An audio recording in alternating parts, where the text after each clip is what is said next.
Welcome back to Holding. Hold on. Yeah, there we go. Now we're All in. right. Welcome back to a Roll Blob post-game show, our fourth of the year, our first post-game show away from Dana Garden. So we're doing it remotely.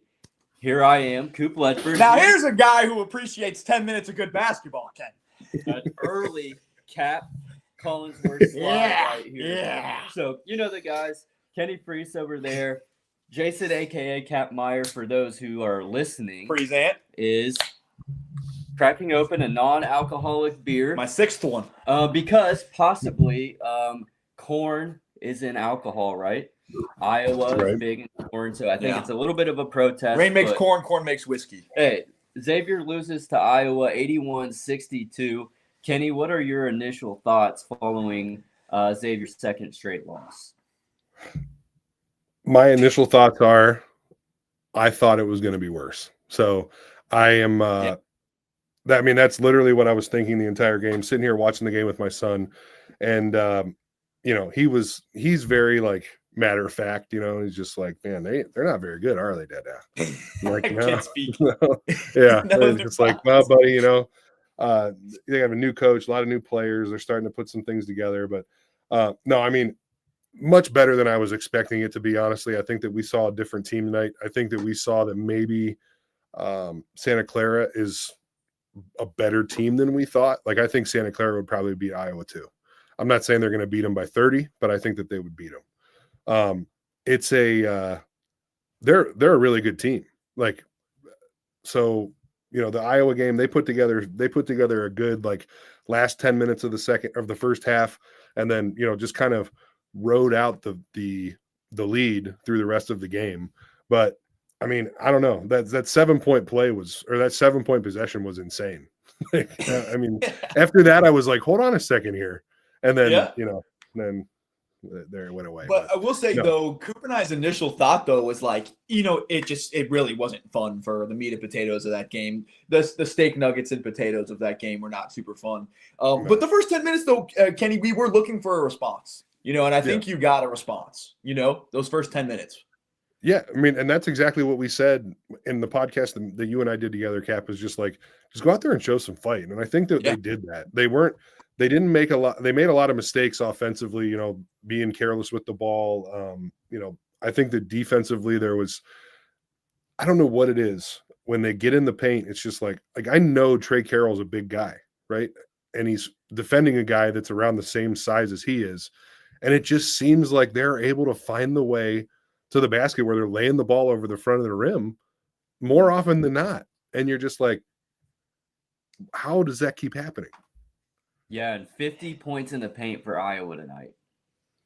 Yeah, that's if you're into stats, that's one. I don't think that's good. That's one of them. I mean, they shot 27% from three. We shot 24% from three and took 33 threes. Yeah, and Trey Carroll took, let's see here. Trey Carroll took more than anybody from deep. He took 8 of them. We didn't cover, did we? How much did we end up losing by? 19. Did not cover. No cover. We were almost not good, but great. I mean, we were close to covering, but I mean, again, Ken, for me, it was good to at least see something. I mean, this was a building block because, I mean, you lose to Lemoyne, who's 340th, or at least was in Ken Palm. Honestly, hey, one second here, Cap. You guys are breaking up real bad. Okay. Thanks for letting us know. Your camera's getting real fuzzy, and your voice is like cutting out. Should we go out and go back in? I don't know. We'll go out and come back in. All right. Everybody's gonna see my messy basement, but that's fine. Sorry about that, pal. Fuck. I mean, shoot. Yeah,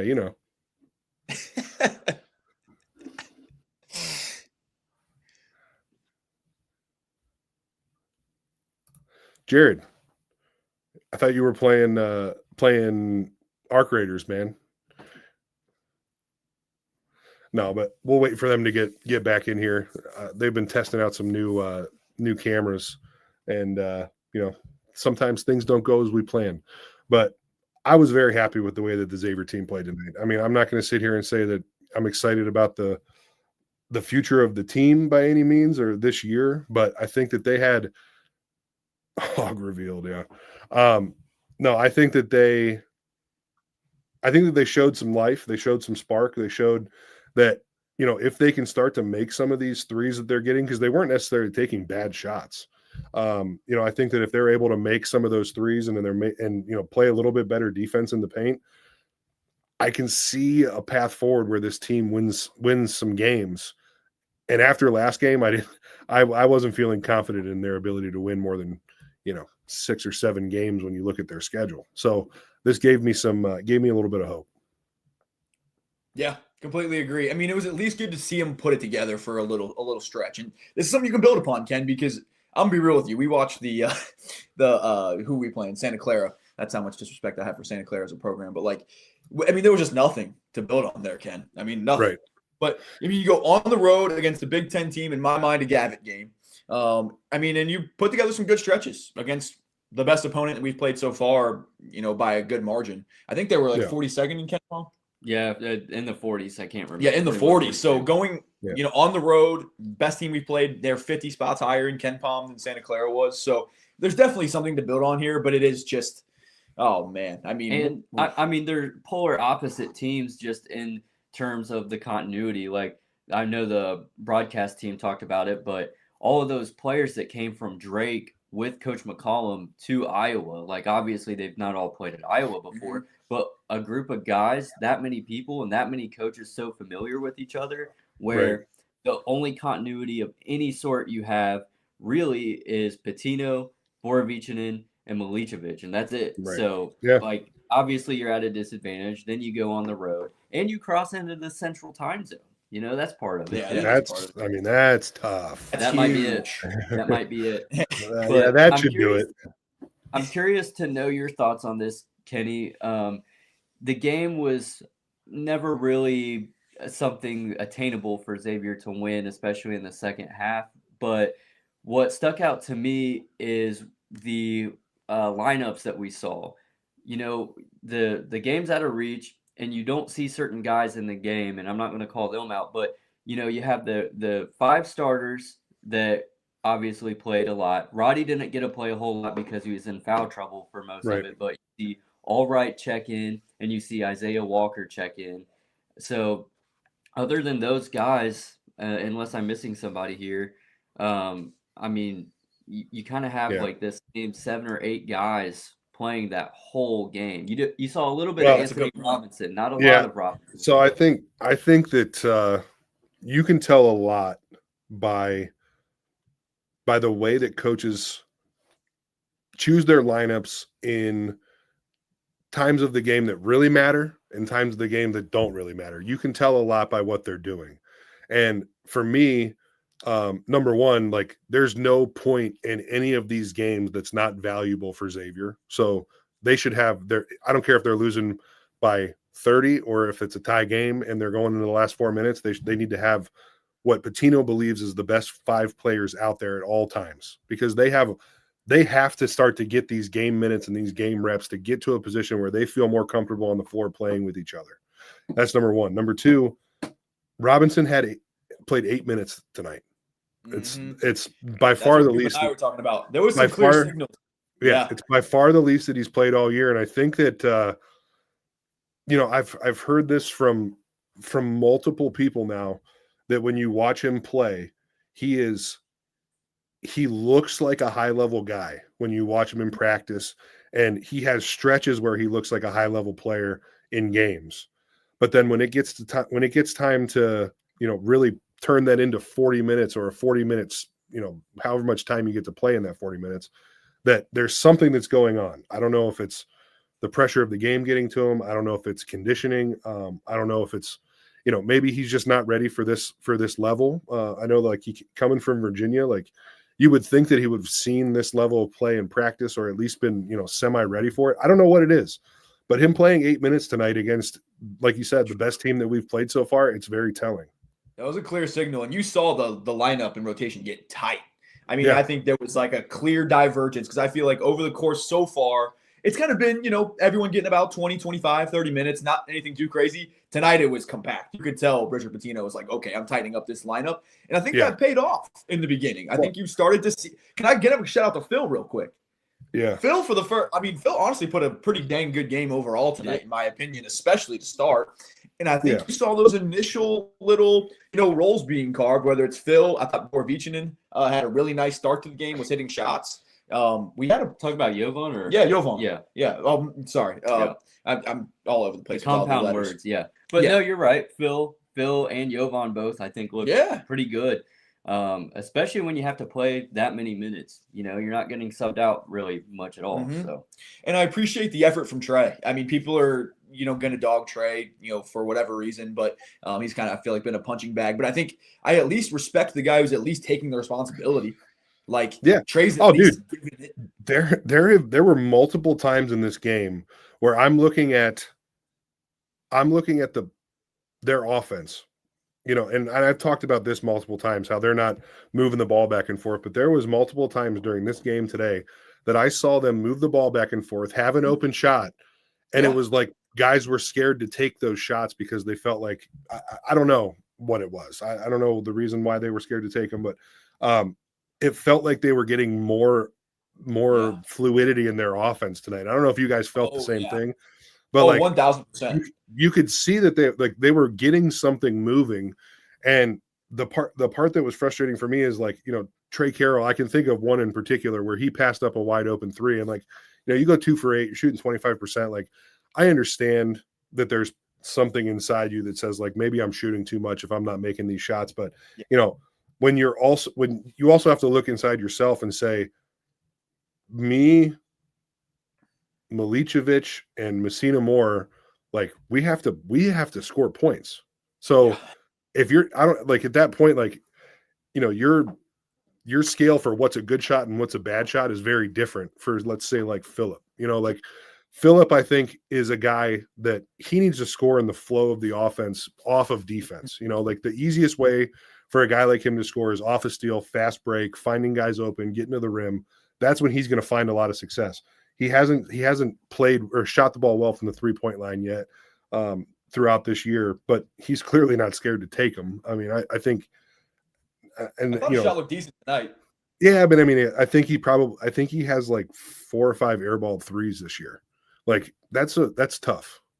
So but like you said, this isn't a bad thing against Philip, because I think that he's just out there doing what he can, trying to help the team to win. I mean, he had 12 points, 5 rebounds, 3 assists, and 3 steals. And for the most part, at least for the part of the game where we looked good, he looked good with the ball in his hands. And I mean, especially the size that he has and the handle that he has, that's promising.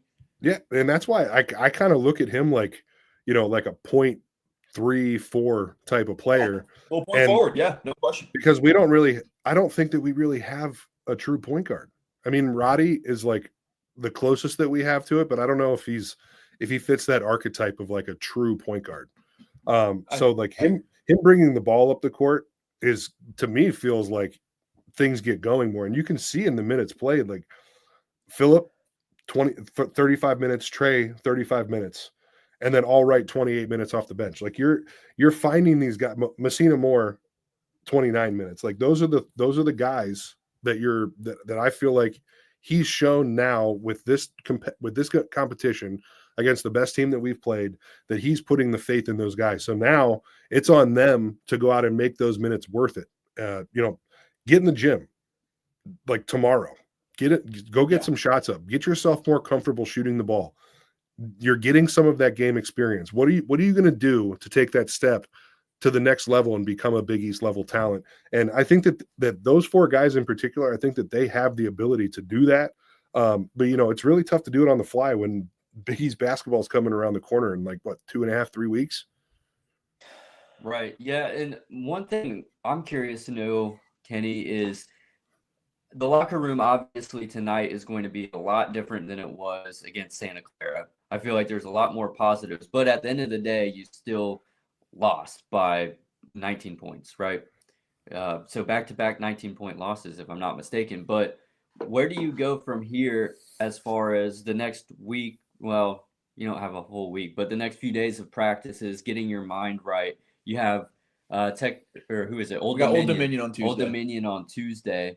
So, I mean, I don't think any game's a guaranteed win, but to get right mentally and physically, I mean, how do you balance that whenever you need to get back to winning basketball games? I mean, I think that first and foremost, you have to find positives where you can. So I think that that's kind of a double-edged sword, though. Like, they obviously the locker room after Santa Clara had to have been just an absolute nightmare. After a game like this, I think that maybe there's a tendency to not feel as bad, and on one side of that I can see it, and I can like if you're going to take that as a positive and use it as a launching pad to get better, I think that that is a positive thing. If you go into the locker room after the game and you think like, all right, we did a little bit better today, that was good, and then like and that's just kind of like how what your mindset is, then that's obviously bad, because then you're kind of just like accepting that you're going to lose games. There's still a ton to improve on. Right. I mean, so I don't know about you. I mean, after those first 8 to 10 minutes, it was rough to watch. I mean, and the thing is in that first 8 to 10 minutes, I was like, hold on a second here. Like, I know these guys might be able to hang with them. And, there are like, in general, I would say there's probably like 10 to 15 possessions in a game that are going to win and lose you the game. Obviously, you have to be solid in all of them, but like, there are very key things that happen: getting on the floor, making that three, coming up with a block shot or a steal in very important points of the game. And you could just see those plays going Iowa's way throughout the first half towards the end of it. And you were just like, oh, okay, like this is when they start to pull away. And I think like Messina Moore getting his third foul early, like it's from a guard, it is. And I wish we'll get Tu Holloway on here at some point just to get his perspective on this. But like, you do not get in foul trouble as a guard. You don't. It's not like, oh, maybe like I'm just going to go play hard. We'll see what happens. Like, you don't get in foul trouble. You can't. As a big guy, like, you're put in a lot more positions where you're in front of the rim and you're having to contest shots and like things happen. But like, even with experience with big guys, you see them find ways to like make sure they're staying out of foul trouble and all that stuff. But as a guard, like, you just can't get in foul trouble. Now, this is the second game in a row that Moore's gotten in foul trouble. And I don't remember what Roddy was last game. But you just can't do it. So, but like from when I look at Anthony Robinson, I mean, I know he only played 8 minutes, but he had one foul. And like, he's got to be more physical. I wouldn't be angry. I wouldn't be angry to see Robinson go in there and get 3 fouls in 8 minutes. I think that's what we want to see. Where's the dog at? I mean, that's what we want to see. I mean, clearly our best athlete and clearly has a very high ceiling. So it's just like, where you at, brother? Like, let's go. Let's go. And because I think we're getting fight out of guys. And I think you're getting clear fight out of All Right, out of Trey, out of, you're seeing it clearly. And I'm not trying to call you out, Milicevic too. Milicevic too. Like, I really like Milicevic, man. I like him a lot. So me too. And these are relatively young guys too, most of them. So like, but you're seeing these roles start to get defined. But again, I think one thing that I look to is like, at least there's something to build on, because if you can we showed that we can do it for 10 minutes. Yeah, because those 10 minutes are competitive basketball. Those 10 minutes, you'll be able to compete with most teams in the country if we play like that. So it was at least good to see, because going into tonight, it was just like, I mean, I'm going to be real with you guys. I'm sure you guys probably felt the same way. It's like there was no indication going into this game that from anything that we had seen that we really had much to fight against, real competition. But tonight, it's like you showed that you can do it. Now, I feel like you can build off of that if we can, do that for longer stretches and more consistently. And I think, too, you started to see some flow, which was nice, too. Like, the offense was actually pretty fun to watch in the beginning of the game. The other side of that, too, is, if Xavier shoots 40% from three, it's a 4-point game. I think that's something also to keep in perspective. Like, I mean, they got out rebounded like crazy. Holy crap! And that was my thing. Like, but still, at the same time, we took 30 more shots than they did. So, like, I mean, we took 8 more shots. We took 22 more threes. 8 more shots, 22 more threes. We're chucking threes, but right, but so like if you're shooting the ball well from three in this game, it looks much different. I mean, 24% from three is like, you might as well not even shoot them. Like, I mean, that's Now, I unacceptable. thought, again, it was some good, some bad. I thought we got some pretty dang good looks that just didn't go. Yeah. But some of them were good shots in rhythm, good offense, and that's mostly what I want to see. It's just good offense. Yeah, if we're getting good shots, I can live with that. If we're getting good shooters in rhythm, that's fine. What I didn't like in the first few games is just off the dribble, crazy threes. You know what I mean? Like, if we don't shoot well, we don't shoot well. But I thought we were getting good shots. Right. Not all the time, but there were stretches where we were getting good shots. Yeah. It was I mean, the defense. I thought the defense was awful. yes, and that's part of the thing that's so frustrating when you're watching this team is it just feels like, I mean, Coach Mack used to say things all the time like when we would give up a straight line drive, guy goes to the front of the rim and gets a bucket. He'd be like, I can't coach against that. If you're going to give, I can't coach against collateral damage, which is what he always used to say. Like, if you're going to drive through and now there's a guy helping a kick out, a guy helping in a kick, and now that guy's wide open because we're playing 4-on-5, right? Like, you can't coach that kind of, and like these guys, it's just like possession after possession after possession. It's just like one-on-one, man-to-man, and you're just getting beat. And they're like, you can't coach against that. There's not really any defensive scheme that you can put together that's gonna help you just be a better one-on-one defender, unless they go play zone or if they do something like that. Yeah. Like, and some people in the chat are talking about that. I just don't think that you're going to get that out of Patino. Well, I don't think you're going to get that out of Patino. I think it would be nice to maybe see that as a curveball, but Patino came in. Patino came in and wanted to play a very specific type of defense, and speed the game up, do all this stuff. But if he's going to play 8 guys for the rest of the year, they're going to have to figure something out. I agree, and this is where it hurts, like not having a guy like Robinson. I mean, he's our best athlete, and you would think a pretty plus defender when he's bringing his lunch pail, because it's like, I love Jovan, but like Jovan's clearly an offensively leaning player. Like Jovan's not going to be the best defender in the world, especially off the dribble. Like, and so we're missing Robinson. I feel like he is came in to be our post presence, our defensive stopper, things like that, our fifth wall back there. So like, you miss that, and it's like, I would like to see some dog out of some of our, more athletic dudes. We need them. You know what I mean? And I feel like some guys currently aren't giving us the fight that we need, and the guys that aren't really the most athletic in the world.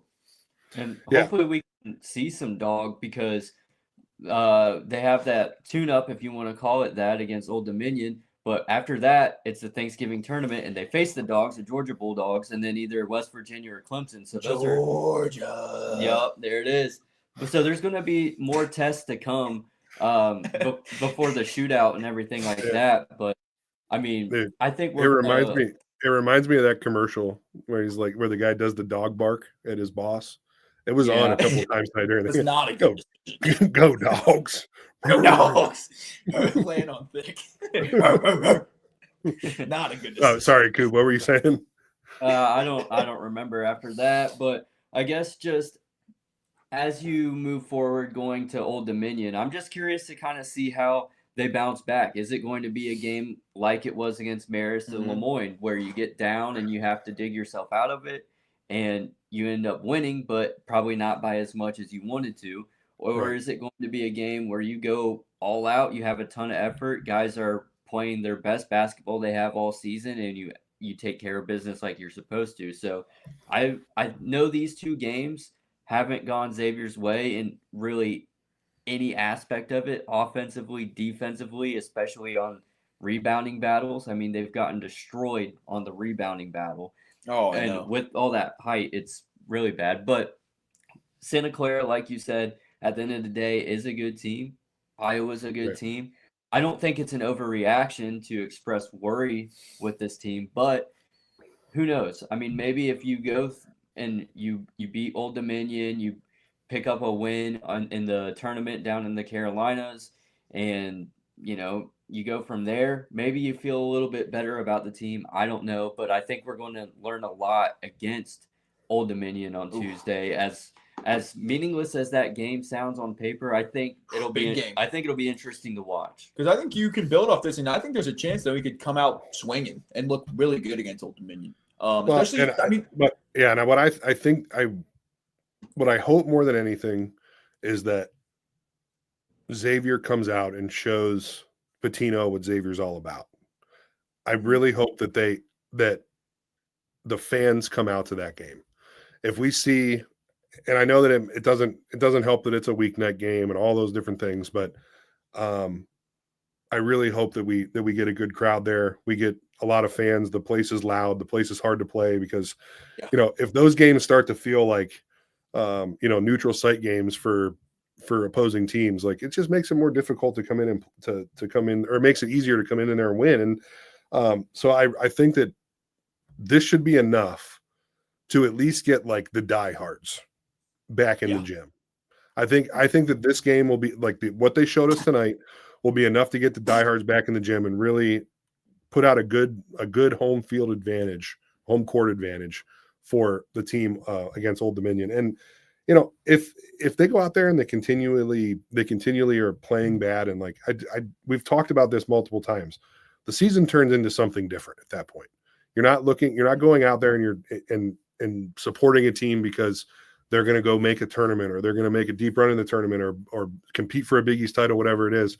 You're not going out there for that reason. You're going out there to support a team that's in a rebuild mode that honestly, like these players they're changing schools every year and they're trying to figure out what schools they want to go to. And it's the money's involved for sure. But another big thing about getting players to come to your school is that home court advantage and the fans that are behind them. And if fans are going to come out and show that like, hey, if you're not doing well, we're just not going to come to the game. Like that's not a good thing for a player that, you have to pay $1 million to come to your school. He's going to look at that and be like, I don't know. Do I want to go out there where if I lose a game, everybody leaves? Right. Yeah. You're still having people come on campus. Yeah. It's a bad look. Yes. Sure.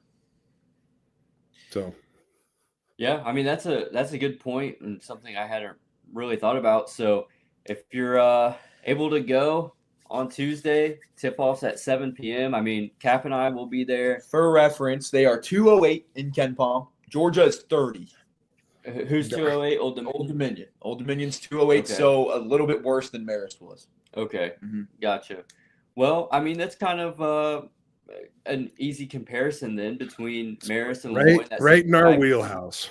Right where we want them, baby. Yeah, but let's see, Ken. I mean, you got 8 to 12 minutes, in my opinion, a good hoop tonight. It got pretty dang ugly. It was sloppy as all get out. I'm not going to lie to you. It got hard to watch.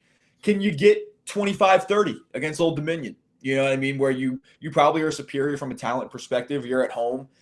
This is, and again, I really just think that this fan base is just, okay, bye, Kenny. I think that we're just looking for something to cling to, Coop. Yeah. You know what I mean? Like, I'm just looking for something to believe in, man. Yeah. Like, give me something to believe in. But we had little sparks of hope tonight. Kenny has entered the studio. Just Kenny, dipped out for a second.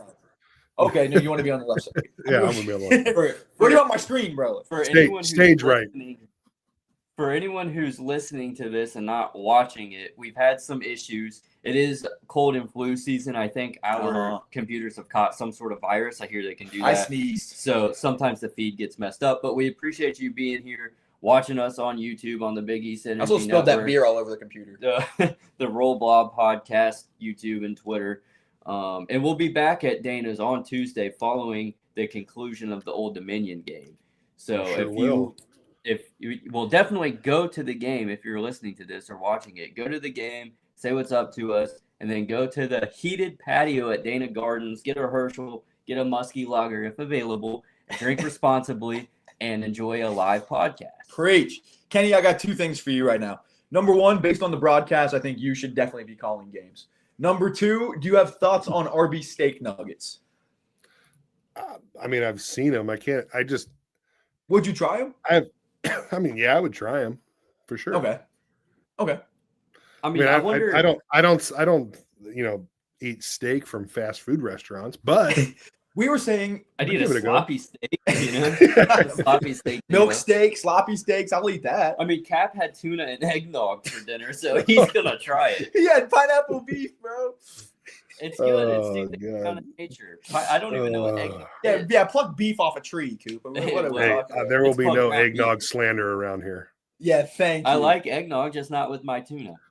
That's a good point. That's a good point. It's a take. Let me digest that, and we'll go from there. I don't think it's digestible. Well, I'll talk to you in a little bit. But Ken, any final thoughts tonight on this Titanic What's struggle? this QR code up here for the YouTube watchers? It's actually over there. Does that go to a book? No, this one doesn't go to. Yeah, there you go. That's right, Coop. That one doesn't go to a book. That one goes to our very active Discord. Lot of fans in there. We have the Roll Blob Discord, which is great because it's just kind of it's a little Xavier bubble. But the Big East Discord is we have a Xavier section in there. I have a feeling that as the conference season gets going, it's going to be it's going to get a little heated in there at times, which is what we want, right? To a certain extent. We don't want to. We won't mention any names, but we want to kind of keep things as civil as possible. Yeah. But it's going to be a fun time. I think Big East Network as a whole will probably be using that to make sure that everybody's up to date with content, any updates about channels, things like that. We'll maybe do giveaways and different things in there. All of that stuff is kind of up in the air just to see how well the Discord's doing and all that. Kenny and folks watching, 30 seconds left. DePaul Northwestern, 79-79. Get to True TV, 30 seconds left. If you are not in front of a TV, get in front of one. I don't know about you. I am a DePaul Blue Demon by proxy this year. Okay. Yeah. Why is that? Pull that up my heart. Well, Misery loves company. Misery loves company, but it's like if Xavier can't be good, I want DePaul to be good. Well, I don't know if DePaul's going to be good. They're about to beat Northwestern. It's a tie game. Believe in something, too. 50-50 chance. Believe in miracles. We got to at least stay live for this. We got to. Let's go, baby. Let's go. Northwestern with the ball. 10 seconds left. Tie game. 6 seconds on the shot clock. Basketball. Missed shot. Rebound. Northwestern. Foul. Oh, my gosh. DePaul fouled him. 3.5 seconds left. DePaul foul. Do we have any bonus situations? They're in the double bonus. It's going to be 2 free throws. Northwestern going to line. It was on an offensive rebound foul, too. Oh, is it the stream curse, Ken? Blocker with the foul. I mean, a great defense getting into the middle of the paint there. See, now we're getting good questions. Does DePaul know how to break clipboards? I'd like to know. Does Patino know how to break clipboards? Patino. First free throw down. All know how to break. I don't know. I'm just everywhere, man. My mind's on steak nuggets. Steak nuggets on my mind. All right, DePaul has a timeout. Wait, who took this? Who took this timeout here? Oh, I'm beside myself. I'm not crazy. I'm just a little unwell. Get to Truva. Oh man. We got to do that. When I get down there, we got to go to that place. That's what it was called, right? The Truva, restaurant. Ahmad. Yeah. Ahmad. Order us whatever you want. Roll Blob family dinner. That was fire. Yeah, that was. Looks crazy. Like Northwestern hit a free throw. 80-79 lead. Northwestern. Yeah. There's a timeout right now. They have one more free throw coming up. And Colorado up 6 over Providence with 7 minutes left. The Big East needs a dub tonight. The Big East needs a dub. DePaul basketball. Bop, bop, bop. But Ken, do we want to stay on stream for this DePaul ending? I mean, we'll do whatever you guys want. I would like to if you guys don't mind, but we don't have to. Shout out Truva. This is your world, Ken. I'm just living in it. I mean, there's 3 seconds left. Yeah, I'm just excited to watch a game that has some meaningful minutes in the last couple seconds. I don't know if you guys have been paying attention over these first couple of weeks here, and obviously there's a lot of bye games and stuff, but it feels like there hasn't been one good game on, other than Xavier, keeping it close with Marist. Purdue was good. Big East has been kind of rough, just to be completely honest. That's what I've had my eyes on. So, yeah, 1,000%. What's that, brother? Louisville and Kentucky was. Kentucky was a banger. Come on, DePaul. All right, they're shooting their second free throw made. There's got to be another timeout here. I'm gonna call it. No, there's no timeout. They're going full court. Come on, full court inbound here. Come on. Oh, they're probably getting. I wonder if they're going to try and get it over half court and call their last time out. On all sides. Oh, yeah. What's time of possession? There it is. Oh, no, they didn't. Oh, my gosh. He just shot a 3 from the logo and it hit off the front of the rim for the win. Oh Game my! Wow. Game Northwestern over. Yep, Northwestern Shout beats out DePaul. Northwestern Mutual. Yeah, Northwestern Mutual. That's right. Oh, Dude, that was a way better shot than I was expecting. It was literally a spin move 3 from the Wintrust Arena logo, and it hit off the front of the rim. Like, good shot. Good shot. Hey, you trust that you win. I can't That's believe why they you- didn't call a timeout here. I mean, they have another timeout. They could have called a timeout with 2 seconds to go, inbounding the ball from half court, run a set play. That's confident. What are we doing It's here? just confidence in the shot. You know, so much. you don't I wanna guess so. overthink. You know what? If you guys watch a replay of that, you're not going to see any confidence there. That didn't look like confidence to me. But all right, fellas. Correct, Ken. We have something here. We have to wish Ahmad a good evening. Yeah, good evening, needs it. Ahmad. Yeah, absolutely. Yeah, as is required. Kenny, I'm gonna get some depressed, sloppy steak nuggets after this. Have fun. And- Post Hey, a we review built on on something tonight. post a review on the roll blob, right? We need Well, we need texture, we need a palate test. wow. Some That's a lot. And then tenderness.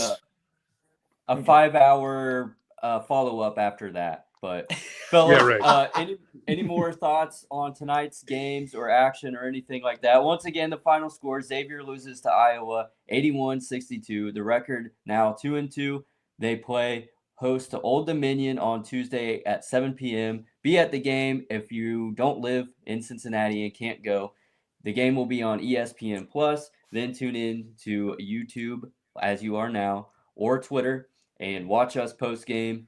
And I don't want to be a one-man band. All right, that's I don't enough. know that song, but it's too many better than- non-alcoholics. Too many non-alcoholic beers. We got to get out of here. It's better than the Kelly Clarkson he was singing earlier. But Kenny, how about 2 more words to send us home? Stay blobbing.